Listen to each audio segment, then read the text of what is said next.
नमस्कार आदाब, आप देख रहे ASF 24 न्यूज। सच बोलने का साहस, वो सच जो आप देखना चाहते हैं।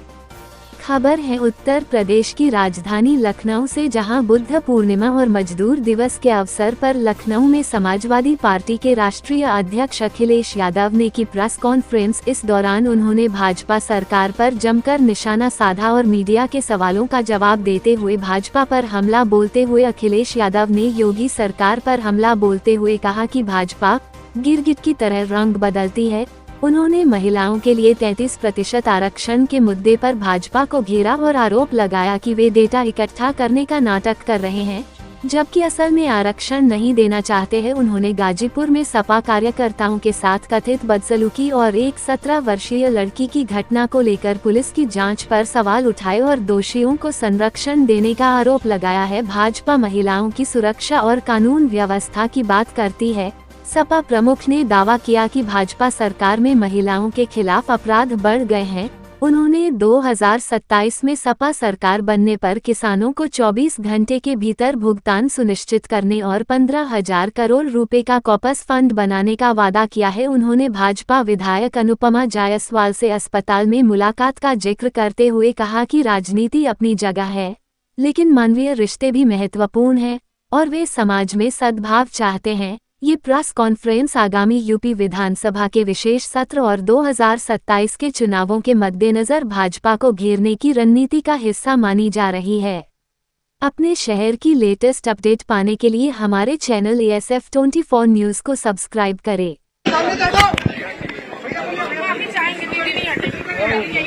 देखिए, सच्चाई तो ये है कि महिला आरक्षण पास हो चुका है। महिला आरक्षण पास हो चुका है। भारतीय जनता पार्टी महिला आरक्षण को पास नहीं करना चाहते।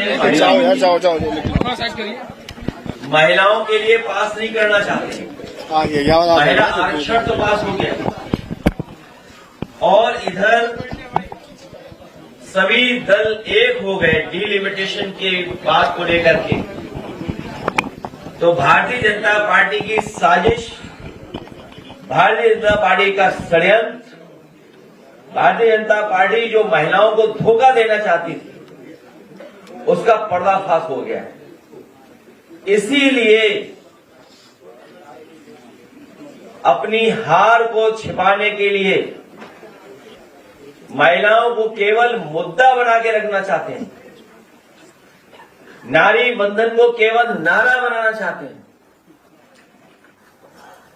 महिला मुद्दा रहे, नारी नारा बन जाए। इसी साजिश और षड्यंत्र में ये लगातार सड़कों पर और सदन में कर रहे हैं। हमारे मुख्यमंत्री जी की भाषा गिरगिटी भाषा है। उनकी भाषा गिरगिटी है। अगर ये शब्द ना बना हो तो मैं चैट जीपीटी से कहूंगा ये नया शब्द बना दो। मुख्यमंत्री जी की गिरगिटी भाषा है। अगर उनका पुराना स्टेटमेंट निकालें और आज का स्टेटमेंट पढ़ें और देखें और सुनें, तो आप खुद जानते होंगे असली गिरगिट कौन है और महिलाएं कितनी असुरक्षित हैं। इनकी भाषा, इनके व्यवहार की वजह से, भारतीय जनता पार्टी के काम करने की तरीके की वजह से लोग कानून को नहीं मान रहे हैं। न्याय के लिए न्याय की संस्थाओं पे भरोसा नहीं कर रहे हैं। अपने हाथ में कानून ले रहे हैं और आगे बढ़कर के अन्याय भी कर रहे हैं। हाल ही में जब अभी मैं हरदोई गया था, तो हरदोई में बेटी के परिवार से, उसके भाई से और उसके सगे संबंधियों से सबसे मुझे मिलने का मौका मिला था। उन्होंने जो दुख बताया, जो उनके साथ जिस तरह का व्यवहार हुआ है, बेटी जगह जगह गई अपने न्याय के लिए। वहां के पुलिस कप्तान के पास कई बार गई, लिखित उससे दरखास्त दी। कई बार व्यक्तिगत खुद मिलकर के जन सुनवाई में उसने अपनी बात रखी, जन सुनवाई पोर्टल पे अपनी शिकायत रखी, और महिलाओं की सुरक्षा को लेकर के एक और पोर्टल है, एक और व्यवस्था है, उस पे भी अपनी शिकायत की। थाने पे गए, कप्तान से मिले, एसओ, सीओ, जाने कितने अधिकारियों से मिले, लेकिन उसके बावजूद भी उसे न्याय नहीं मिला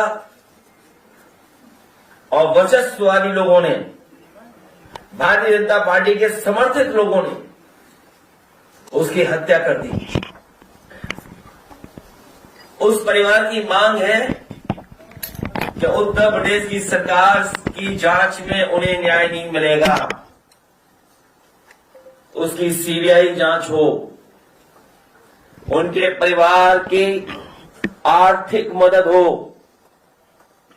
जिस तरीके से सरकार मदद में भी भेदभाव कर रही है, पीड़ित दुखी के साथ कोई भेदभाव नहीं करे, और परिवार की सुरक्षा का भी पूरा इंतजाम सरकार करे। और सरकार और मुख्यमंत्री जी के काम करने के तरीके की वजह से, उनकी ठोको नीति की वजह से, उनके बुलडोजर की वजह से, और उनके ये कहने के हड्डी पीस देंगे, पीस पीस कर देंगे, पता नहीं क्या स्टेटमेंट था उनका, उसकी वजह से बनारस में भी एक हत्या हो गई। गाड़ी से टकराने के बाद गांव के लोगों ने या आपस में जो झगड़ा जो भी हुआ हो, उसकी भी जान चली गई, मनीष की जान चली गई। हरदोई में पुलिस ने नहीं सुना, उसकी वजह से शिल्पा कुशवाहा की जान गई। और यहां पर मुख्यमंत्री जी का जो सरकार का काम करने का तरीका है कि न्याय अपने हाथ में ले लो, हरदोई में भी उसी की वजह से जान गई है। और बनारस में जब देश के प्रधान सांसद वहां थे, उसके बावजूद भी कोई सुनवाई नहीं हुई। ये जो घटनाएं हो रही हैं, लोग कानून अपने हाथ में ले रहे हैं, न्याय के लिए निकल पड़ रहे हैं, किसी की भी जान ले रहे हैं। इसका दोषी अगर कोई है तो भारतीय जनता पार्टी की सरकार खुद में दोषी है, और उसमें मुख्यमंत्री जी सबसे बड़े दोषी हैं, क्योंकि उनकी भाषा ऐसी है कि बुलडोजर चला दो, हड्डियां पीस दो। और जो भाषा बोलते हैं मैं नहीं बोल सकता हूं। और ज्ञान के बारे में क्या बताएं उनके, तुम मुझे खून दो मैं तुम्हें आजादी दूंगा। बिजली बनाई नहीं, ये जो स्मार्ट मीटर लेकर के आए हैं अपने लोगों को लाभ पहुंचाने के लिए, कि महिलाएं निकल पड़ी हैं, मीटरों को फेंक दिया है। कोई अगर ये कर रहा है तो वो भारतीय जनता पार्टी, उनकी सरकार जनता की जेब से पैसा निकाल करके, गरीबों के पैसे निकाल करके अमीरों की जेब भर रहे हैं। और पहले ही कहा था कि महंगाई का वो स्टडी कर रहे हैं, उनके बड़े बड़े इकोनॉमिस्ट, जो कभी साइंटिस्ट भी हैं उनके साथ, उन साइंटिस्ट लोगों ने कभी दूध पिलवा दिया था मूर्तियों को। भगवान गणेश जी को दूध पिलवा दिया था। बाद में कई अखबारों में निकला कि वो सरफेस टेंशन एक है थ्योरी, जिस तरह की हमारी डिब्बी जलती है, उसी की वजह से वो प्रोसेस हो रही थी। हमारे मुख्यमंत्री जी की जो भाषा है, वो अपनी एनर्जी भाषा में निकालते हैं, लोगों को अपमानित कर करके। सदन में बताइए क्या कह रहे थे, क्या भाषा थी उनकी। और कुछ लोग तो बीजेपी के गुलाम हो गए हैं, जैसा बीजेपी कहती है वैसा ही करते हैं। कभी कभी ये भूल जाते हैं वो बीजेपी के लिए लिख रहे हैं कि आजादी की लड़ाई में ये लोग अंडरग्राउंड रह करके खुफिया बने हुए अंग्रेजों से मिले रहे।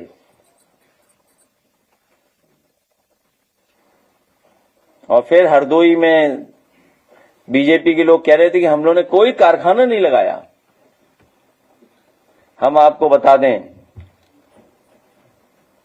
उत्तर प्रदेश का पेप्सी का, कोल्ड ड्रिंक का या पेप्सिको के जितने भी प्रोडक्ट बनते हैं, कई ड्रिंक्स हैं, एरेटेड ड्रिंक्स हैं, फ्रूट ड्रिंक्स हैं और कई प्रोडक्ट हैं, सबसे बड़ा कारखाना अगर कहीं लगा है तो वो हरदोई में समाजवादी सरकार की पॉलिसी के माध्यम से लगा है।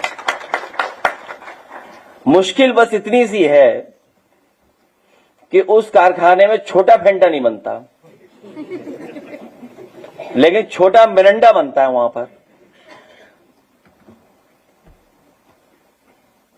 जिनको कुछ दिखाई न दे रहा हो तो उन्हें क्या हम बता दें। और उद्घाटन करने के बाद ही गंगा एक्सप्रेसवे बंद कर दिया गया है कि कोई नहीं चल सकता है। बड़ी मुश्किल से हम लोगों ने खुलवाया तो हम लोग चल पाए। इनके पहले भी उद्घाटन हम लोगों ने देखे। बरसात आते ही कुछ चीजें बह गई थीं। इस बार भी बरसात आते ही देखना क्या क्या बह जाएगा, उसकी भी पोल खुल जाएगी बहुत जल्दी।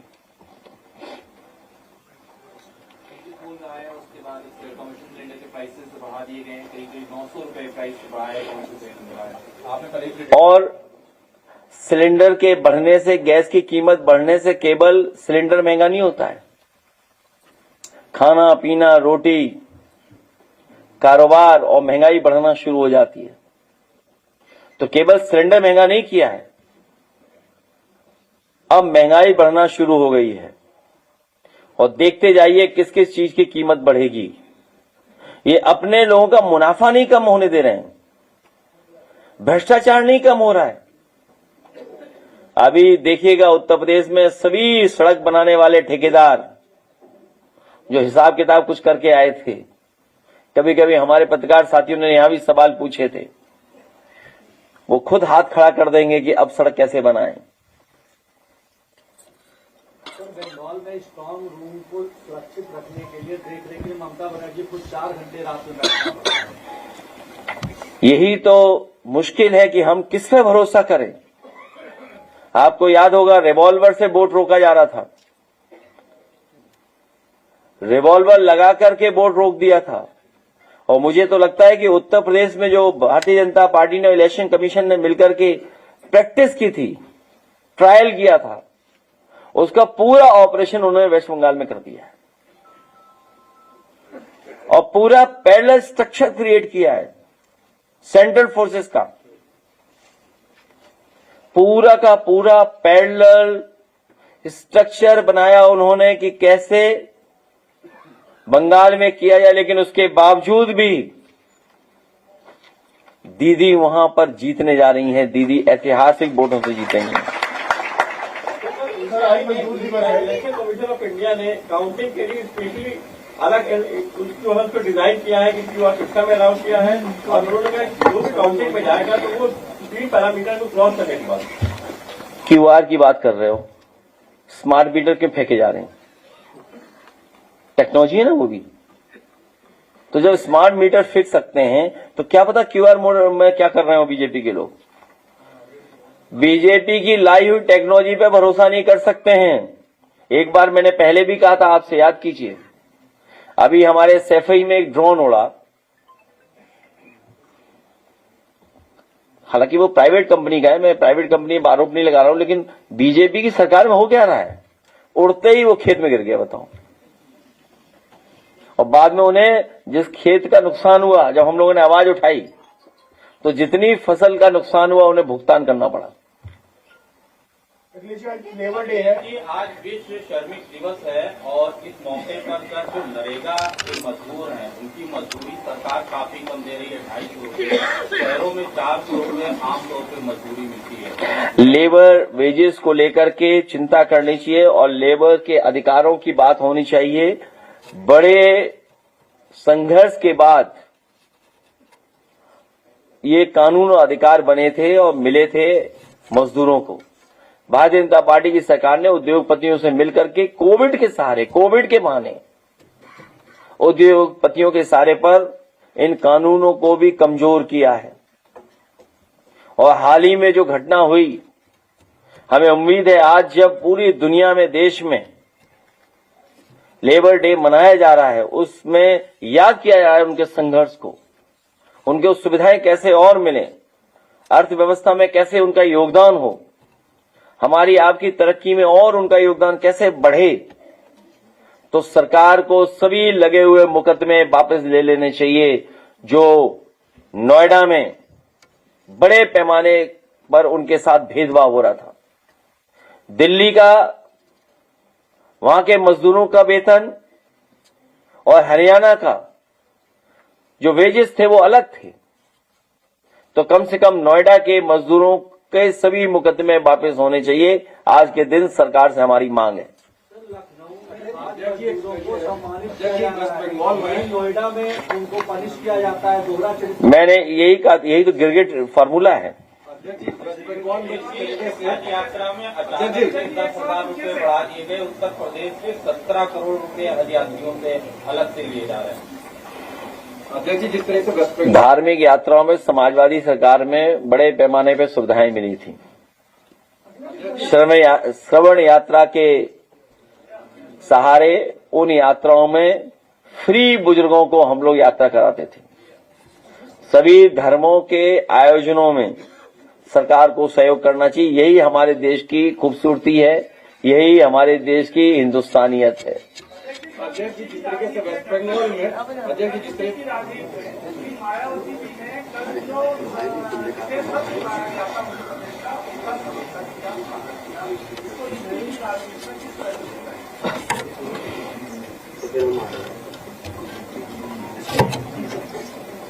देश की और उत्तर प्रदेश की राजनीति में उन्होंने बिल पढ़ा नहीं होगा या बीजेपी ने गलत सूचना दी होगी।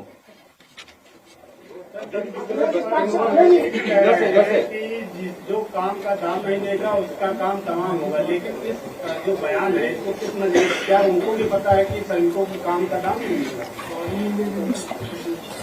जब इतना बड़ा आंदोलन हुआ है तो उनकी जानकारी में हर चीज है।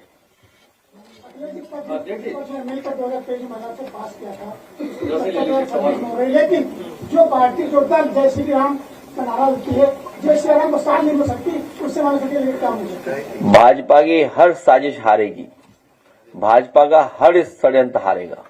जनता बहुत जागरूक है, समझदार है, इसीलिए महिलाएं उनके आंदोलनों में जुड़ नहीं रही।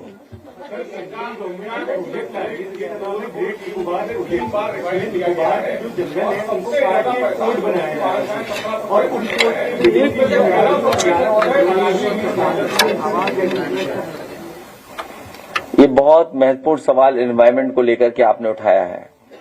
और आपको याद होगा जब अरावलीज की बात आई थी तो सबसे पहले समाजवादी पार्टी ने उसका भी विरोध किया था और कई संस्थाओं ने बाद में बढ़ चढ़ करके विरोध हुआ। अरावलीज को बचाने के लिए निकल पड़े लोग। ये भारतीय जनता पार्टी के लोग हैं जो अरावलीज को ही बेचने की तैयारी में थे। और भारतीय जनता पार्टी जब भी कोई काम करती है वो पहले से तय करती है किसको टेंडर देना है, उसी हिसाब से उसकी तैयारी करती है। इनको पर्यावरण से, इन्हें धरती से, धरती पर नदियों से, पानी से, जंगल से कोई लगाव नहीं है। केवल इनका लक्ष्य पैसा और वोट। एक आंकड़ा है कि कोलकाता में चुनाव हो रहा था तो 27,300 सीआरपीएफ के जवान तैनात थे। वही मणिपुर के पूरे राज्य में सिर्फ 9,000 और केंद्र सरकार का ये कहना है कि चुनाव होने के 2 महीने बाद तक सीआरपीएफ के जवान वहां तैनात रहेंगे। इसको आप कैसे देखें? मैंने अभी कहा कि पूरा पैरेलल स्ट्रक्चर क्रिएट किया। रेस्टोरेंट एसोसिएशन के पदाधिकारियों को आश्वासन दिया कि कमर्शियल गैस सिलेंडरों की समस्या के जल्द ही समाधान किया जाएगा। जब विपक्ष के लोग जाति घटना की मांग कर रहे थे, गाजीपुर घटना की बात कर रहे थे, हरदोई की घटना की बात कर रहे थे, तो योगी जी ने यह कहा कि मजहबी आरक्षण नहीं मिलेगा। पढ़े लिखे लगते हैं तुम्हें? आपने स्मार्ट मीटर के ऊपर काफी जो बताओ आप हमें कोई बताइए, जो पार्लियामेंट से जो पास हो गया हो, जो एक्ट बन गया है, जो बिल पार्लियामेंट से पास होकर के एक्ट बन गया, उसके खिलाफ ये लोग बोल रहे हैं क्या? ये डेमोक्रेसी के खिलाफ नहीं है क्या? अनकॉन्स्टिट्यूशनल नहीं है क्या? ये अनकॉन्स्टिट्यूशनल है। ये बाबा साहब भीमराव अम्बेडकर जी के संविधान के खिलाफ है कि जो सर्वसम्मति से लोकसभा में बिल पास हो गया हो, एक्ट बन गया हो, उसको ये स्वीकार नहीं कर रहे हैं।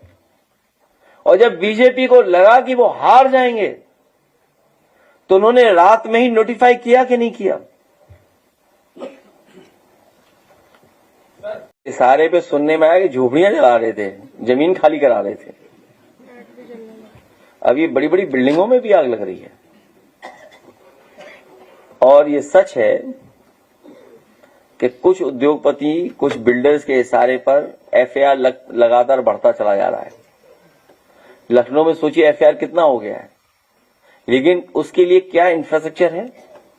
क्या उसके सेफ्टी के लिए कोई तैयारी है? क्या वहां पर सिक्योरिटी के लिए कोई तैयारी है? और आप तो पत्रकार हो, आपको तो याद होगा कि कई भारतीय जनता पार्टी के लोग ये पूछ रहे थे कि जेपीएनआईसी पे ये हेलीपैड क्यों बना है, ये पुलिस हेडक्वार्टर पे हेलीपैड क्यों बना है। जो बिल्डिंग लॉज हैं वो ये कहते हैं कि अगर इस ऊंचाई से ज्यादा कोई बिल्डिंग बन रही है तो उसकी फायर एंड सेफ्टी के लिए एंड सिक्योरिटी के लिए आपको उस बिल्डिंग पे हेलीपैड बनाना चाहिए। ये बिल्डिंग लॉज के अंदर आता है। तो आप बताइए, जेपीएनआईसी में और पुलिस हेडक्वार्टर में जो ऊंची बिल्डिंगें बनी हैं उसमें हेलीपैड इसलिए बना था कि कल को इमरजेंसी में कोई बात आ जाए, सेफ्टी सिक्योरिटी की कोई बात आ जाए तो हेलीकॉप्टर के माध्यम से चीजों को ठीक किया जा सके। तो जिन्होंने अपना ही बिल्डिंग लॉ नहीं पढ़ा, सोचिए आप।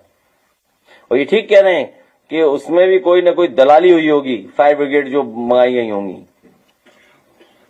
फायर ब्रिगेड जो मंगाई गई होंगी उसमें भी हो सकता है कुछ दलाली हुई हो।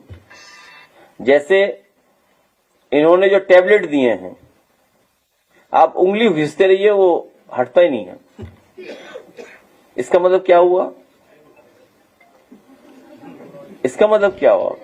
कोई टेक्नोलॉजी से ऐसी खिलवाड़ की है जो हमें आपको पता ही नहीं है। एक और बात इन दिनों में देखा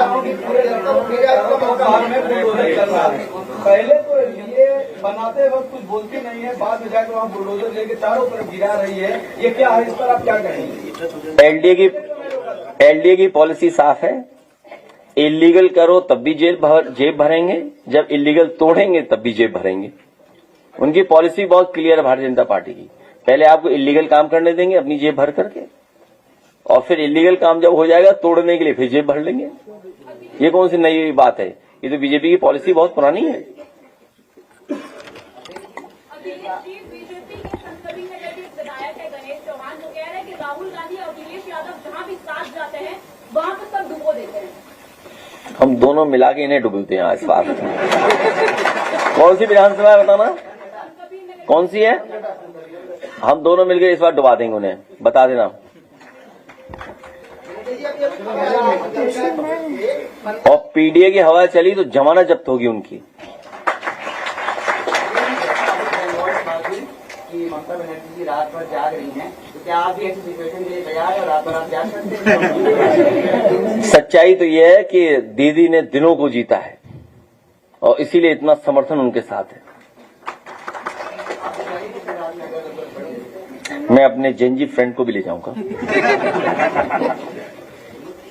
बनारस में जगन्नाथ मंदिर का जीर्णोद्धार के नाम पे 350 साल से जो लोग रह रहे हैं उनको स्थापित किया जा रहा है, और जनता के विरोध के बावजूद भी बड़ा योग्य प्रगति मिला है। ब्रजेश सिंह नामक व्यक्ति, उसने आज वहाँ पे भूमि पूजन किया, जीर्णोद्धार किया। भारतीय जनता पार्टी सबसे बड़ी भूमाफिया पार्टी है।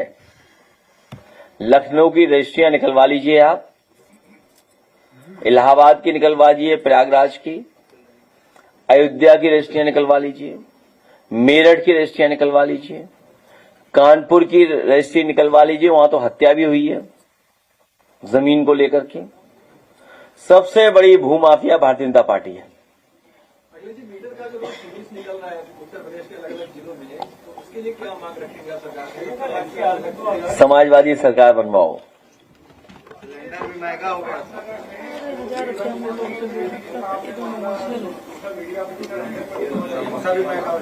हो गया।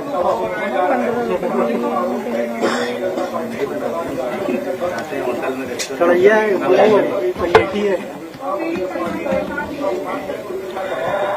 न केवल ये, गाजीपुर का भी मसला आपको याद होगा। पिता परिवार क्या चाहता था कि पोस्टमार्टम में वो सब बातें आ जाएं जो उनको शंका थी।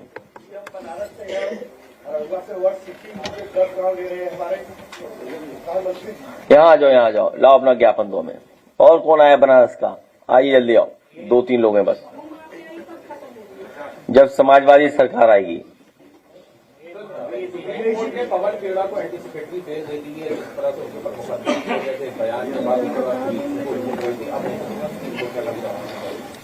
बहुत सुप्रीम कोर्ट का धन्यवाद। उनके हर सवाल का जवाब महिला सभा की राष्ट्रीय अध्यक्ष सीमा राजभर देंगी। अध्यक्ष जी, आपने एयरपोर्ट, आपने समाजवादी पार्टी सरकार में कुछ तैयार हुआ, सरकार चली गई। वहाँ के लोगों को बहुत उम्मीदें थी, वहाँ के लोगों ने जमीनें खरीदी आसपास, लेकिन आज तक सब लोग मिलकर के भाजपा को हटाएं। अध्यक्ष जी, कल विपक्ष के खिलाफ भाजपा की महिला मोर्चा विशाल मार्च निकाल रही है। क्या निकाल रही?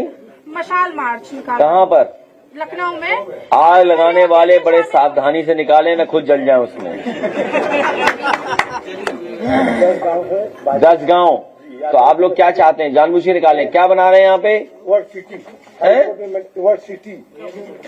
अच्छा, वर्ल्ड सिटी। मुकदमा में डाल के मैं जिला सचिव हूँ। ठीक है, प्रभारी हूँ। समझ गया। ये चिट्ठी लिखना गंगाराम दे दो। हमारे गांव में उठ पड़ा है। नहीं, ठीक है, लो। ये गंगाराम दे दो। ठीक है, आज नहीं कल। ये वर्ल्ड सिटी बना रहे हैं, वर्ल्ड सिटी एक्सपो। बताओ लखनऊ में कौन सी नई चीज बनाई इन्होंने? और अयोध्या, वहां का master plan Bharatiya Janata party अपने लोगों को लाभ देने के लिए बार-बार मास्टर प्लान बदल रहे हैं, बार-बार। और ये बना रहे हैं क्या? वर्ल्ड सिटी बनाना चाहते हैं। जो सुविधाएं मिलनी चाहिए आम लोगों को वो नहीं दे पा रहे हैं। अरे बहुत पुरानी बात है। ओहो, हाँ बहुत पुरानी बात है, याद है। इधर देखो। नहीं, ये तस्वीर तब की है जब चिड़ैगांव में मैंने इनके साथ साइकिल चलाई थी। जी। हाँ, बहुत पुरानी तस्वीर है ये। नहीं, अच्छा, चलिए मैं देख लेता हूँ। एक हम लोग चिट्ठी लिखाओ, बैठो। नहीं, ठीक है, आप बैठ जाओ हैं, इस पर करेंगे मदद, ठीक है। और कोर्ट का सारा लीजिए, वकील बोल दो, नहीं लगा देंगे। अध्यक्ष जी से कह देना वहाँ जी, लिखे। बैठो। अब बीजेपी बदलिए सरकार, लोग यहाँ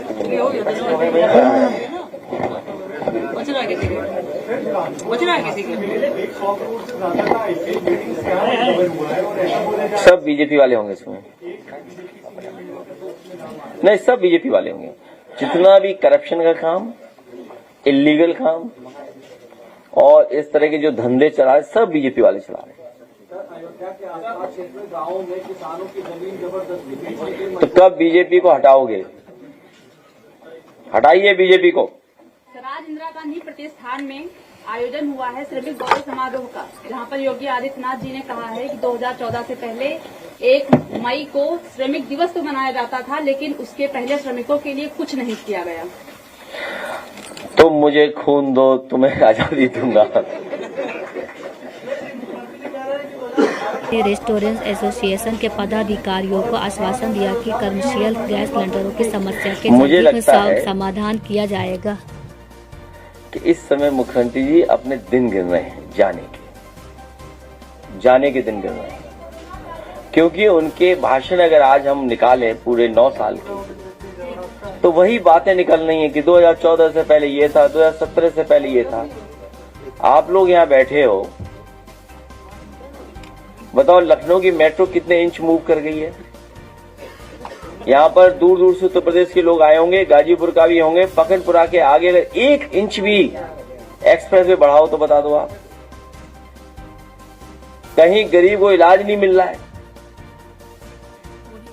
गन्ने का रेट कितना बढ़ा, आलू के किसान की दुर्दशा है। और आपके गन्ने के पेमेंट के लिए हम लोगों ने तय कर लिया है कि 24 घंटे के अंदर पेमेंट किया जाएगा आपका। भविष्य में समाज सरकार होगी का। अब बोरे का टेंडर नहीं हुआ इसलिए खरीद नहीं हो पा रही है। बताइए, बोरे का टेंडर नहीं कर पाई सरकार। ये जो हम क्या कह रहे हैं, श्रमिकों की बात करें, बोरे का टेंडर नहीं कर पा रहे हैं लोग। बताइए हमारे जंजी मित्र, बोरे का टेंडर नहीं कर पा रहे। बताइए आप।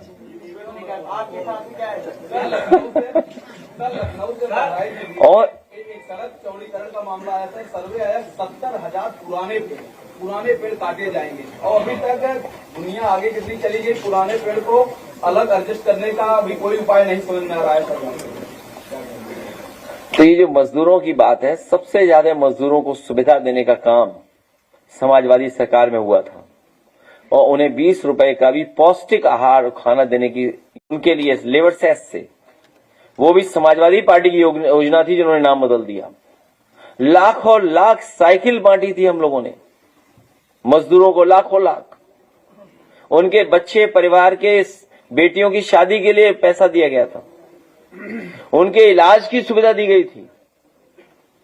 और मुझे याद है कि जब मैं साइकिल चला करके शुक्लागंज से लेकर के उन्नाव तक गया था, कानपुर से चल करके, बड़े पैमाने पर फैक्ट्रियों से मजदूर हमें दिखाई दिए थे और बड़े पैमाने पर मजदूर साइकिलों से निकल पड़े थे।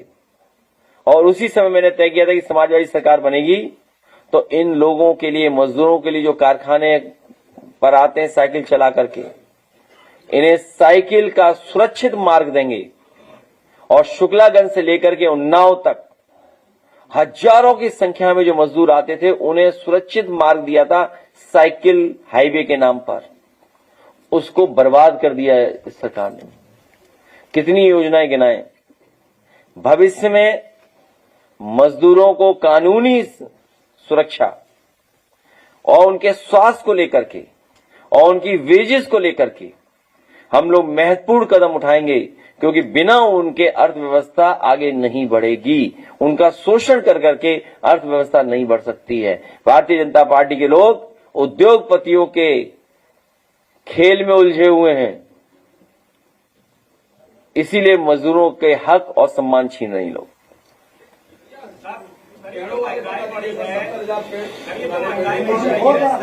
मुझे याद है कि जब नेताजी लोहिया पार्क बना रहे थे, यहां पर पत्रकार साथी पुराने भी होंगे। पुराने कितने हैं?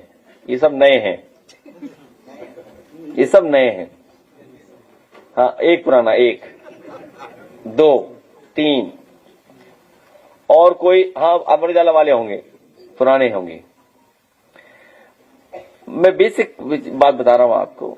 जब लोहिया पार्क बनना शुरू हुआ तो उसमें कुछ विवाद शुरू हो गया था, कुछ लोगों ने विवाद किया था। उस समय कांग्रेस पार्टी की सरकार थी और क्योंकि 5 हेक्टेयर से ऊपर अगर किसी जगह आप पेड़ काटते हैं और पार्क बनाने की काम करेंगे तो उसके लिए आपको स्पेशल परमिशन चाहिए होगी।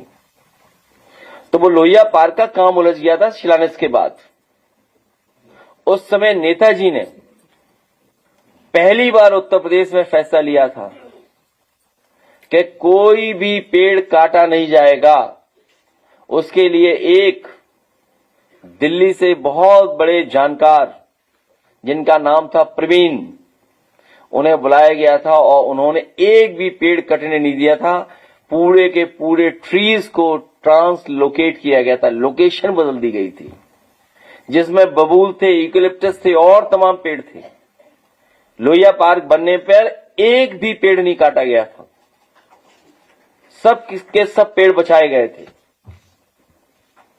तो किस जमाने की बात कर रहा हूं मैं, जब नेताजी मुख्यमंत्री थे तब की बात है।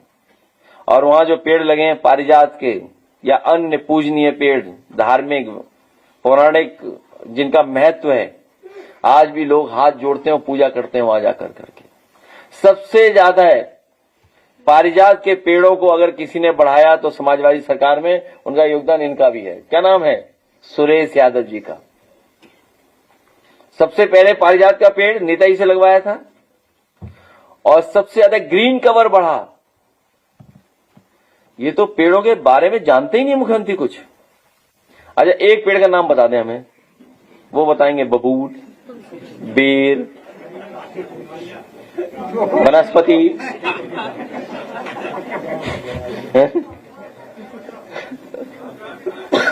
तो और आपको मैं सबसे ज्यादा ग्रीन कवर और पेड़ की हाइट क्या हो, ये कैबिनेट डिसीजन नेताजी ने लिया था, अगर याद हो तो। कैबिनेट डिसीजन लिया गया कि छोटा पेड़ नहीं लगेगा, 8 फीट से ज्यादा ऊंचा पेड़ होगा तभी लगेगा, फॉरेस्ट डिपार्टमेंट लगाएगा। और बड़े पैमाने पे यूपी में ग्रीन कवर क्रिएट किए गए थे, ग्रीन बेल्ट बनाई गई थी। और आज भी जब मैं आगरा लखनऊ एक्सप्रेसवे को पकड़ने जाता हूं तो लेफ्ट साइड जो कैनाल पे दिखाई देते हैं बड़े बड़े पेड़, वो सब समाजवादियों के लगवाए हुए हैं। आज भी तख्ती वहां लगी हुई है। आपकी ट्रेन बर्बाद हो गई थी इसी जू में, और कई जानवरों का जो रहने का वो था वो खराब था, उसको ठीक किया गया।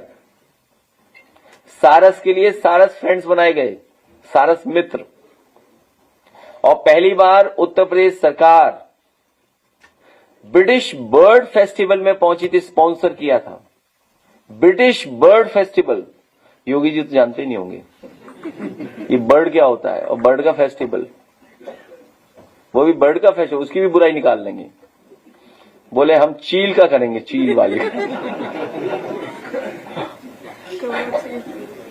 सुना है कि गोरखपुर में उन्होंने किसका चील का फार्म बनाया, गिद्ध का। हाँ, गिद्ध का। बताइए, यही तो है। और हमें कहते हैं गिद्ध, खुद गिद्ध का फार्म बना लिया है। हमारी पार्टी को गिद्ध कहते हैं, कई बार लोग कहलवाते हैं दूसरों से, खुद की हिम्मत नहीं है कहने की, क्योंकि खुद ही ने गिद्ध पार्क बना रखा है।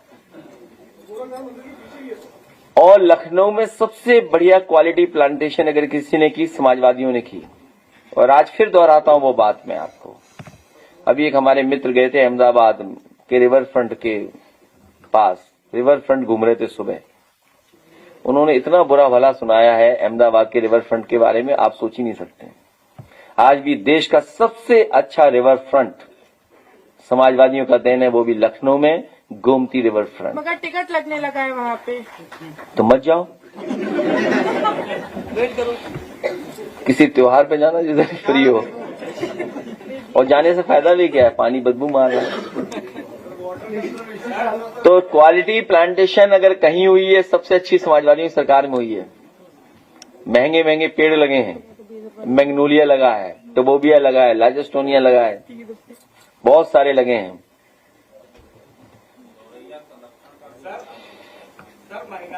तुम सारस के जो संरक्षण करता है उस जैसे दिख रहे हो, आरिफ जैसे।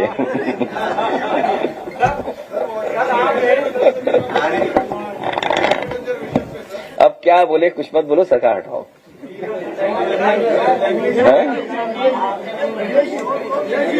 नहीं, हमेशा करेंगे। तुम अब हेरिटेज पर और टूरिज्म में कुछ अच्छा काम करोगे तो जरूर करेंगे। पॉजिटिव स्टोरीज, पॉजिटिव स्टोरी किसी की भी होगी तो पोस्ट कर सकते हैं फ्री ऑफ कॉस्ट। मेरे हमारे पूर्व विधायक कहाँ है, कासिम अली साहब, उर्स के मेले में मस्तान बाबा जी के चादर चढ़ाने के लिए हम लोगों के साथ जुड़ना चाहते हैं, तो हम आइए सब लोग आ जाओ। हैं, तुम कहो हम आधे घंटे बैठे रहेंगे, हम पे कोई काम नहीं है।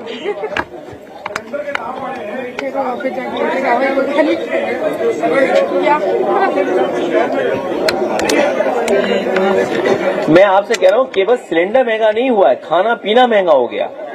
आम लोगों के जनजीवन का नुकसान किया है इन्होंने।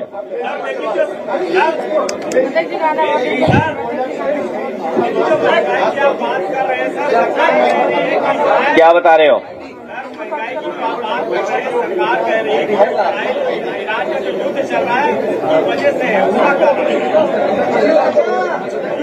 नहीं, ये बताओ इन्होंने ऊपर आ जाओ, 1,000 रुपए क्यों नहीं महंगा किया? 1,000 रुपए महंगा कर देते, कितना किया महंगा इन्होंने? समाधान किया जाएगा। तो ये 7 रुपए का किसको एहसान चढ़ा दिया इन्होंने? हाँ, 7 रुपए का है वो भी बढ़ा देते।